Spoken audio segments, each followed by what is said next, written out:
Diabetes ৰোগীয়ে আলু খাব পাৰে নে নোৱাৰে? বহুতে কিন্তু আলু নাখায়। আচলতে ডায়েবেটিছ ৰোগীয়েও আলু খাব পাৰে। মই ডক্টৰ ৰূপম দাস, ডায়েবেটিছ বিশেষজ্ঞ, গুৱাহাটীত প্ৰেক্টিছ কৰোঁ, পাণবজাৰত। আৰু এটা খুব চবৰে মাজত প্ৰশ্ন যে ডায়েবেটিছ থাকিলে আলু খাব পাৰে নে নোৱাৰে? বহুতে ভাবে যে একেবাৰেই নোৱাৰে। তো তেনেকুৱা ধৰণৰ বিষয়ত আমি আজি কথা পাতিম। আৰু ডায়েবেটিছ হ'লে কাৰ্বহাইড্ৰেটত আমাৰ ছুগাৰ থাকে, কিন্তু চিম্পল কাৰ্বহাইড্ৰেটত ছুগাৰ থাকে। এটা মানুহৰ ভুল ধাৰণা যে চব কাৰ্বহাইড্ৰেটেই বেয়া।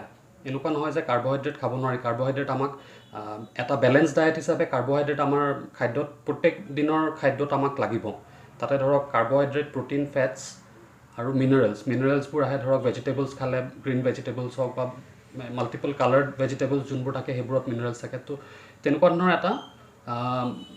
এটা হোলচাম বেলেঞ্চ ডায়েট হ'ব লাগে। এনেকুৱা নহয় যে মানে কোনোবা এটা ছুগাৰ বাঢ়িব পাৰে বুলি কাৰ্বহাইড্ৰেটটো আমি ডায়েটৰ পৰা যদি একেবাৰেই ওলাই দিওঁ, তেনেহ'লেও আমাৰ বেলেগ এটা বেমাৰে মানে জন্ম পাব। তো সেইকাৰণে ডায়েটটোত আমাৰ এটা কেলকুলেটেড এমাউণ্টত খাব লাগে। আৰু কিছুমান কাৰ্বহাইড্ৰেটৰ ধৰক চিম্পল কাৰ্বহাইড্ৰেট, যেনে চিম্পল ছুগাৰ, চেনি, মিঠাই বা তেনেকুৱা ধৰণৰ যোনবোৰত খুব হাই গ্লাইচেমিক ইণ্ডেক্স, যদি 70ৰ ওপৰত থাকে, GI বুলি কয়, এটা মানে কাট অফ আছে। তো হাই গ্লাইচেমিক ইণ্ডেক্স হ'লে সেইবোৰ মানে খাদ্যৰ পৰা আমাৰ ধৰক কাৰ্বহাইড্ৰেটো হ'ব পাৰে বা কিছুমান ফ্ৰুটছতো হ'ব পাৰে। তো সেইবোৰত আমাৰ ছুগাৰ বাঢ়াৰ সম্ভাৱনাটো বেছি হয়। কিন্তু পাৰ্টিকুলাৰলি আমি ধৰক আজি যদি আলুৰ বিষয়ে কথা পাতোঁ, আলু এজ আ ভেজিটেবল হিচাপে আলুটো খুব ভাল ভেজিটেবল। আৰু সেইটো ষ্টাৰ্চটো কমপ্লেক্স ষ্টাৰ্চ হয়। এনেকুৱা নহয় যে খুব চিম্পল ষ্টাৰ্চ মানে ডাইৰেক্ট ছুগাৰেই হৈ যায়, তেনেকুৱা নহয়। আলুটো ষ্টাৰ্চ হিচাপে আমি খাওঁ। গ্লুক'জ হ'বলৈ কাৰণে আমাৰ ষ্টাৰ্চটো গাত গৈ পেলাই খোৱাৰ পিছত সেইটো ব্ৰেকডাউন হৈ পেলাই একদম চিম্পলাৰ ফৰ্মত যোনটো ব্লাডলৈ যায় গ্লুক'জ, সেইটো হ'বলৈ সময় লাগে। কিন্তু আলুটো যদি আমি কুকিঙৰ ওপৰতো বহুত নিৰ্ভৰ কৰে যে কেনেকুৱা ধৰণৰকৈ আমি খাব পাৰোঁ। এতিয়া আলু বইল কৰি আলু পিটিকা যদি খাওঁ, মেছ পটেটো বুলি যোনটো কওঁ, সেইটো খালে আকৌ মানে তাৰ ষ্ট্ৰাকচাৰটো চেঞ্জ হৈ পেলাই সোনকালে হজম হয় আৰু ছুগাৰ বাঢ়াৰ সম্ভাৱনাটো বাঢ়ি যায়।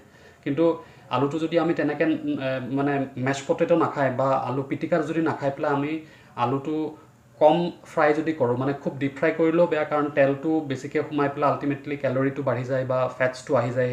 সেইটোৰ পৰাও কিছুমান বেলেগ মানে কনচাৰ্নছ থাকে।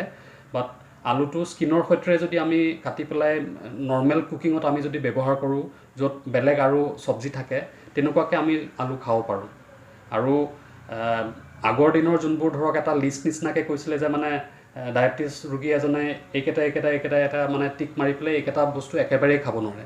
আজিকালিৰ ডায়েটৰ কনচেপ্টত সেই বস্তুটো চেঞ্জ হৈছে কিছু বছৰৰ পৰা, যে আপুনি কেতিয়াবা ধৰক আপোনাৰ খুব এটা ক্ৰেভিং হয়, যে মানে খুব ইচ্ছা যায় যে মিঠা এটা খাবলৈ মন যায়। তো সেইদিনা আপুনি মিঠাটো খাব পাৰে, কিন্তু বেলেগ এটা কাৰ্বহাইড্ৰেট আপুনি টোটেল যোনটো দিনটোৰ ভিতৰত কাৰ্বহাইড্ৰেট হ'ব, সেইটো আপোনাৰ অলপমান কমাব লাগিব।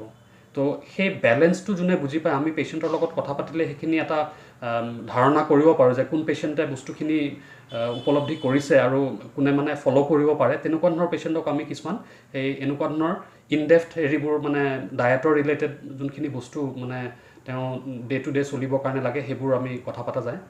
আৰু আলুটো তেনেকৈ মোৰ মতে খাব পাৰে, কিন্তু আলুৰ খোৱাৰ যোনটো হেৰি ক'লোঁ যে ডিপ ফ্ৰাই কৰি পেলাই আলু খাব নালাগে। খুব বেছি তেলত মানে বেছি সময় ধৰি পেলাই তেলত ভাজি পেলাই সেইটো আলু খাব নালাগে।